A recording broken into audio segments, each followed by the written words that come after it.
Hello, नमस्कार दोस्तों। आज हम बात करने वाले हैं फिर से नेस्ले इंडिया स्टॉक के बारे में और जानेंगे इसके इम्पोर्टेंट सपोर्ट के बारे में। साथ ही ये वीडियो आपके एजुकेशन के लिए है। इस वीडियो में हम आपको किसी भी तरह की बाइंग सेलिंग की कोई एडवाइस नहीं दे रहे हैं। फिर भी आप ट्रेड करते हैं तो अपने फाइनेंशियल एडवाइजर से जरूर कंसल्ट करिएगा। तो चलिए वीडियो की शुरुआत करते हैं और सबसे पहले हम यहाँ पर आ चुके हैं इन्वेस्टिंग की वेबसाइट पर और डेली चार्ट फ्रेम के साथ में। ठीक है, तो यहाँ पे जो चार्ट हमने लिया है वो वीकली चार्ट लिया है और वीकली चार्ट के बेसिस पर जो एनालिसिस होती है वो बहुत ही अच्छे से होती है। तो यहाँ पर देखिएगा, सबसे पहले स्टॉक ने जो कैंडल बनाई थी वो हमारी इन्वर्टेड हैमर टाइप से बनाई थी या एक तरह से डोजी बनाई थी। ठीक है, तो जैसे इस कैंडल के लो का ब्रेकआउट हुआ, गिरावट आई और अभी तक ये हर एक वीक में देखेंगे तो जो गिरावट आ रही है वो रेड कैंडल के साथ में हर एक लो को ब्रेक करते हुए नीचे की तरफ जा रही है। तो हमें वीक से पता चल रहा है कि सेलिंग प्रेशर इस स्टॉक में अभी बहुत ज्यादा लग रहा है। क्यों? क्योंकि हर एक कैंडल का अगर लो की बात करें तो नया बन रहा है। जैसे कि इस लो को तोड़ा, फिर यहाँ पर लो बना, फिर इस लो को तोड़ा और एक अभी नया लो बन रहा है।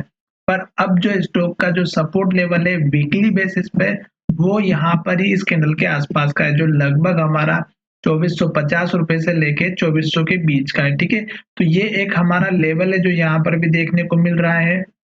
तो मैं आपको वीकली बेसिस पे जो सपोर्ट लेवल बताने वाला हूँ वो है हमारा यहाँ पर एक लेवल ये है।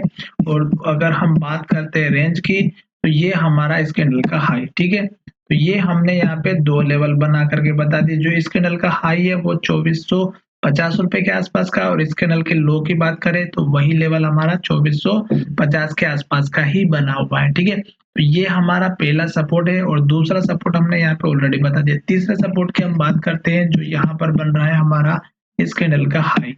और ये लेवल हमारे लिए सबसे इम्पोर्टेंट है क्योंकि ये लेवल अगर टूटेगा तो फिर स्टॉक में यहीं पर सपोर्ट बनता हुआ नजर आएगा। तीसरे लेवल की अगर हम बात करते हैं तो वो बहुत ही नीचे बनेगा, जो अभी हमारे लिए कोई मतलब का नहीं है। क्यों? क्योंकि स्टॉक में पहली कैंडल बहुत बड़ी बनी थी, दूसरी कैंडल की बात करते तो थोड़ी सी छोटी बनी थी और उसके बाद तीसरी कैंडल की बात करते तो और छोटी बनी थी। और अब जो चौथी कैंडल बनने वाली है वो अगर छोटी बनती है और क्लोजिंग यहीं पर होती है तो यहाँ से फिर से स्टॉक में रिवर्सल देखने को मिलेगा। इस बात का ध्यान रखिएगा। मैं जितने भी लेवल्स ड्रॉ करता हूँ या आपको पूरा एक्सप्लेन तो कर नहीं पाता हूँ, फिर भी मैं कोशिश करता हूँ कि इम्पोर्टेंट चीज आपके साथ शेयर करूँ।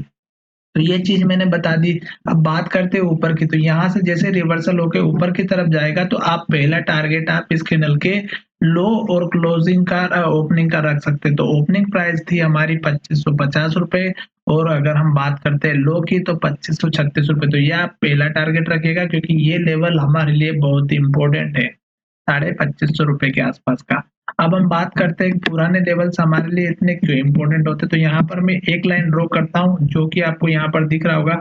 ये था हमारा पिछला हाई जो पहली बार बना था और स्टॉक ने इस हाई को अगर आप देखेंगे तो 2060 का बना था। और यहाँ पर अगर आप देखेंगे तो वही कैंडल में 2063 का बना, उसी कैंडल में देखेंगे तो 2080 84 का बना, इस कैंडल में देखेंगे तो 2070 का बना। तो ये एक हमारा बहुत बड़ा जो है लेवल था।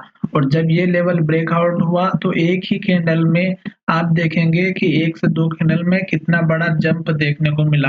तो ये ब्रेकआउट करते हैं उसी बेसिस पर ये लेवल से बनते हैं। दूसरे हाई की बात करते हैं, यहाँ पर बना हुआ वही हाई हमारा यहाँ पर भी बना, वही हाई हमारा यहाँ पर भी बना। तो इसलिए हमारे पुराने लेवल से इतने इम्पोर्टेंट होते हैं क्योंकि नए लेवल से अभी फिलहाल ड्रॉ करना बहुत ही इम्पॉसिबल है। क्योंकि कभी भी स्टॉक अगर ऊपर की तरफ जा रहा है और नया हाई बना करके बताना और प्रेडिक्ट करना वो एक अलग टेक्निक होती है, जिसके बेसिस पर हम अगले वीडियो में बात करेंगे। साथ ही अब हम चलते हैं हमारे डेली चार्ट फ्रेम की तरफ। तो डेली चार्ट में अगर आप देखेंगे तो हर एक कैंडल में आपको एक चीज जरूर देखने को मिल रही होगी जो यहाँ पर आपको समझने की बात है। पहली कैंडल बड़ी बनी, दूसरी और बड़ी छोटी बनी, फिर तीसरी छोटी बनी, फिर धीरे धीरे धीरे यहाँ तक स्टॉक ने इस हाई के पास में जो है ट्रेड किया। और उस ट्रेड के करने के बाद में स्टॉक में गिरावट आई और फिर स्टॉक ने इस हाई के पास में जो है बहुत ही दिनों तक बहुत ही बढ़िया तरीके से यहाँ पे एक डोजी कैंडल बनाए।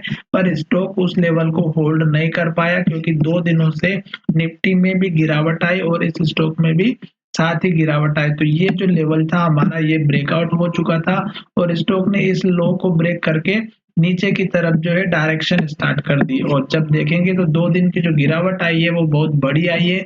उसके बेसिस पर हमारा यहीं पर जो है एक लेवल बना हुआ है और ये हमारा पिछली बार का लो था जो कि हमारा बना हुआ था 24-24 रुपए का, ठीक है? तो ये एक इम्पोर्टेंट लेवल लेकर के चल सकते हैं पर मेजर सपोर्ट लेवल मैंने आपको यहाँ पर बता दिया है और यहीं पर हमारी हैमर कैंडल भी बनी थी और स्टॉक में एक अप ट्रेंड आया था।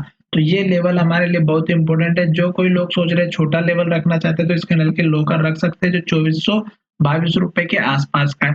साथ ही इस बात का ध्यान रखिएगा क्योंकि अगर कल भी निफ्टी में गिरावट होने की पूरी-पूरी संभावना मुझे दिखाई दे रही है चार्ट बेसिस पर, तो कल भी आप इसका इंतज़ार करिएगा और जब तक स्टॉक में गिरावट होती है, गिरावट किस तरह से कि हर एक कैंडल अगर हमारा नया लो बनाते हुए जा रही है तो हमें वेट करना है, कोई नई फ्रेश एंट्री नहीं लेना है।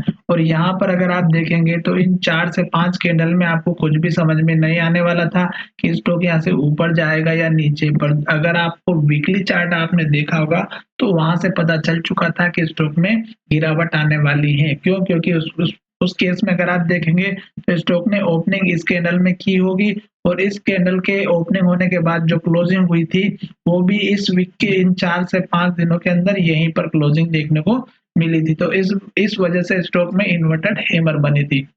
साथ ही पुराने लेवल्स मैंने आपके साथ शेयर कर दिए। स्टॉक अभी अप ट्रेंड में चल रहा है, ये भी मैंने आपके साथ शेयर किया था इससे पिछले वाले वीडियो में। क्यों? क्योंकि यहाँ पर देखेंगे तो स्टॉक ने यहाँ पर लो बनाया, फिर स्टॉक ने यहाँ ऊपर लो बनाया, फिर स्टॉक ने यहाँ ऊपर लो बनाया और ये लो अगर आप देखेंगे तो यहाँ पर हमारा ऑलरेडी बन चुका था और ये लो अगर आप देखेंगे तो यहाँ पर हमारा हाई बन चुका था, ठीक है? तो इस तरह से लेवल बनते हैं और अब स्टॉक जो है यहाँ से गिरते-गिरते आ रहा है तो यहाँ पे लोग जो है अभी अपना सेलिंग प्रेशर बनाए हुए हैं और बायर जब तक नहीं आएंगे जब तक इनको एक अच्छा सपोर्ट का जोन नहीं मिल जाता और सपोर्ट का जोन जो है वो इस लेवल के आसपास का है जो लगभग हमारा बन रहा है 50 से लेके 100 पॉइंट के बीच का। तो चलिए वीडियो अगर आपको अच्छा लगा है तो चैनल को सब्सक्राइब करें, वीडियो को अपने दोस्तों के साथ शेयर जरूर करें और अब मैं आपको एक छोटा सा टारगेट दिखा देता हूँ क्योंकि यहाँ पर आप जैसे स्टॉक ऊपर की तरफ जाएगा तो इस कैंडल का हाई जो हमारा है 2575 का पहला टारगेट रखिएगा और दूसरा टारगेट आप रखिएगा यहाँ पर